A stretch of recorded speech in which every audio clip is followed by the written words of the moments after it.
Good morning, students. This is History Class 10th, Chapter 2, Nationalism India. Today is going to our 9th class on this chapter.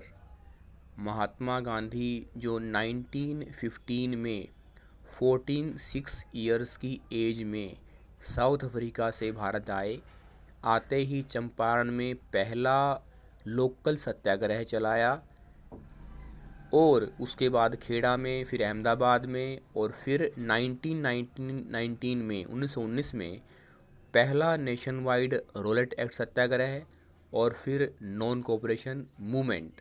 तो महात्मा गांधी का जो period है हमारे देश के इतिहास में वो 1919 से 1948 को गांधीयन ईरा के नाम से जाना जाता है।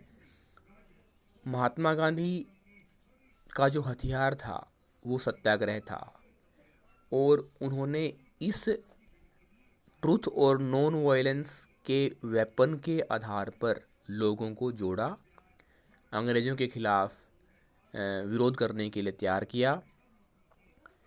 तो जब 1922 में असहयोग आंदोलन महात्मा गांधी वापस ले लेते हैं, क्योंकि उत्तर प्रदेश के गोरखपुर में चोरी चौरा नामक स्थान पर एक पुलिस स्टेशन पर आग लग जाती है और 22 पुलिस वाले मारे जाते हैं।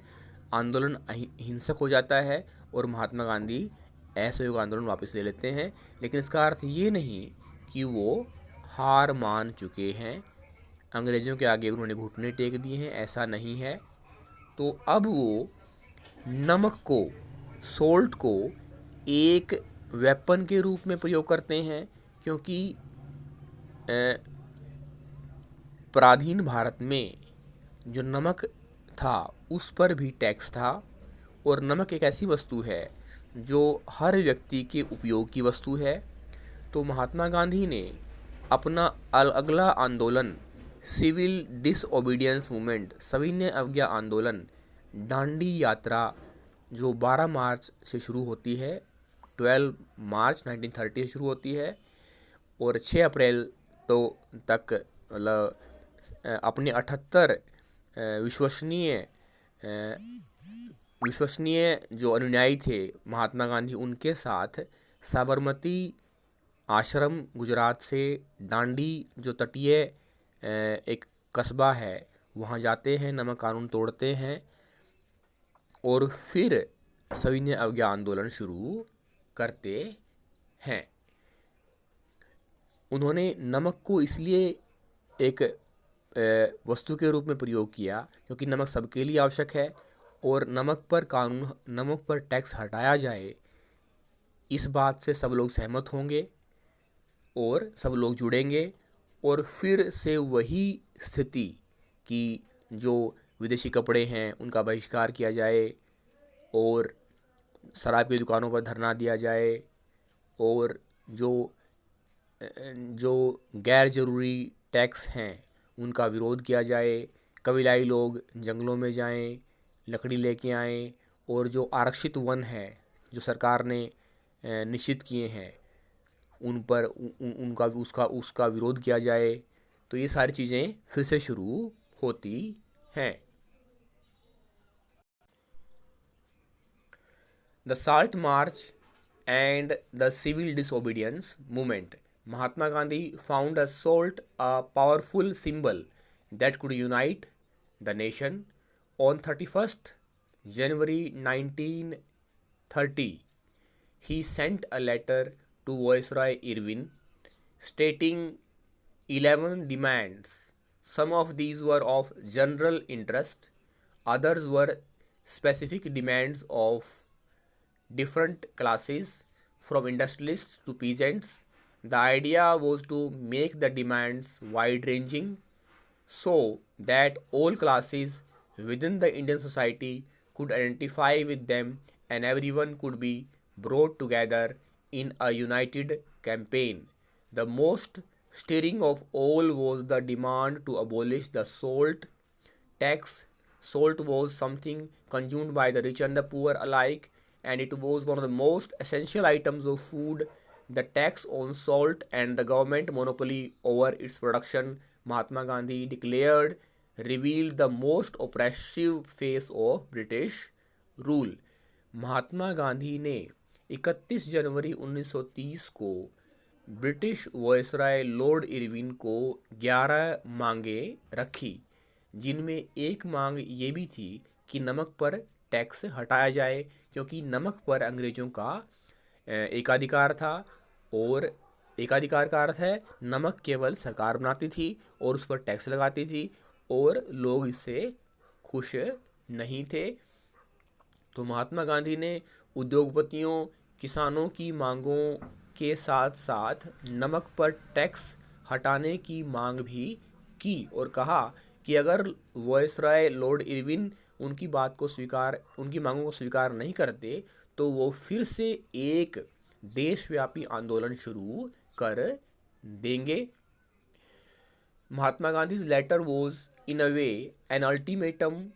If the demands were not fulfilled by 11th March, the letter stated the Congress would launch a civil disobedience campaign.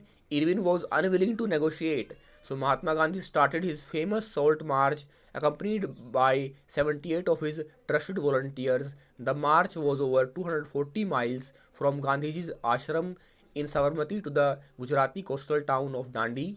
The volunteers walked for 24 days, about 10 miles a day. Thousands came to hear Mahatma Gandhi wherever he stopped, and he told them what he meant by Swaraj and urged them to peacefully defy the British. On 6th April, he reached Dandi and ceremonially violated the law manufacturing salt by boiling sea water. इस तरह से 31 जनवरी 1930 को महात्मा गांधी के द्वारा 11 मांगों का letter जो Lord Irwin को रखा गया, उसके बाद जब 11 मार्च तक 1930 तक लॉर्ड इरविन ने उनकी मांगों को स्वीकार नहीं किया, तो महात्मा गांधी ने 30 जनवरी 1930 है को दांडी मार्च 30 मार्च 1930 को महात्मा गांधी ने दांडी मार्च शुरू किया, जो साबरमती आश्रम से दांडी जो तटीय कस्बा है वहाँ तक की यात्रा थी, जो 240 माइल्स की यात्रा थी। और महात्मा गांधी ने 78 अपने विश्वसनीय अनुयायियों के साथ 10 मील की यात्रा हर रोज़ तय की और 24 दिन में वो दांडी पहुँचे और उन्होंने समुद्र के किनारे नमक बनाया और नमक कानून का विरोध किया। तो 6 अप्रैल को दांडी पहुँचे। This marked the beginning of the civil disobedience movement, और ये सविनय अवज्ञा आंदोलन की शुरुआत थी। How was the movement different from the non-cooperation movement? People were now asked not only to refuse cooperation with the British as they had done in 1921-22, but also to break colonial laws. Thousands in different parts of the country broke the salt law, manufactured salt and demonstrated in front of government salt factories. As the movement spread, foreign cloth was boycotted and liquor shops were picketed. Peasants refused to pay revenue and chokidari taxes. Village officials resigned, and in many places forest people violated forest laws, going into reserved forests to collect wood and graze cattle. महात्मा गांधी ने जब दांडी यात्रा की, वो जगह जगह रुके, लोगों से मिले, लोगों को तैयार किया और स्वराज के बारे में समझाया कि स्वराज क्या है, फुल इंडिपेंडेंस क्या है, और वो अहिंसक रहते हुए आंदोलन करेंगे। ये सारी बातें उन्होंने उनको समझाई। जिस तरह से 1921-22 में नॉन कोऑपरेशन मूवमेंट शुरू हुआ था और लोगों ने अपने अपने तरीके से सरकार का विरोध किया था, वैसे ही लोगों ने सिविल डिसोबीडियंस मूवमेंट में सरकार का विरोध करना शुरू किया।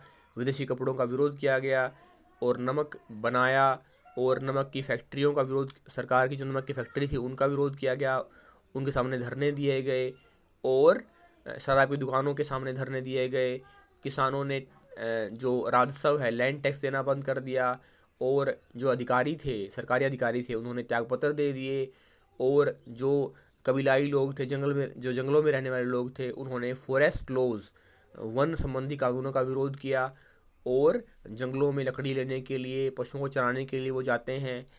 Worried by the developments, the colonial government began arresting the Congress leaders one by one. This led to violent clashes in many places. When Abdul Ghaffar Khan, a devout disciple of Mahatma Gandhi, was arrested in April 1930, angry crowds demonstrated in the streets of Peshawar, facing armored cars and police firing. Many were killed. A month later, when Mahatma Gandhi himself was arrested, industrial workers in Solapur attacked police posts, municipal buildings, law courts, and railway stations, all structures that symbolize British rule. A frightened government responded with a policy of brutal repression. Peaceful satyagrahis were attacked, women and children were beaten, and about 1 lakh people were arrested.